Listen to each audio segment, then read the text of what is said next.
ሴል ፍራክሽኔሽንስ በአንድ ፕላንት ሴል ውስጥ ወይም በየትኛውም ሴል ውስጥ የሚገኝን የተለያዩ ኦርጋኔሎችን ሰፓሬት ለማድረግ የምንጠቀምበት ሴንትሪፊዩጅ የተባለው ማሽን ይሄ ነው። ለዚህ እዚህ ጋር ከፍተን ብናይ ከውስጥ ሳምፕል የሚይዝ ቀዳዳዎች አሉት። ለምሳሌ እዚህ ጋር ትንንሽዬ ቴስት ቲዩቦች ወይም ኢፒንዶርፎች አሉ። ስለዚህ አናውን የሆነ የፕላንት ሳምፕል ካለ ኤክስትራክት እናደርግና እዚህ ውስጥ እናስቀምጣለን። ከዛ ይሄንን ገጥምና እዚህ ጋር ኢንሰርት እናደርጋለን። እዚህም እንዲሁ ልክ በዚህ አስፔክት እናስቀምጣለን።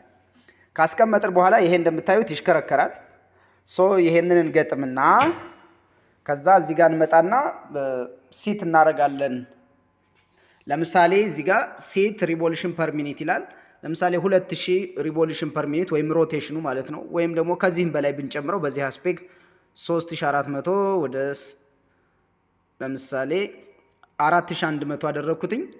ከዛ ደግሞ ታይሙን ሴት ለማድረግ ምን ያህል ይላል? እኔ ለጊዜው ልቀንሰውና 10 ይላል። አሁን 5 ደቂቃ አደረኩትኝ።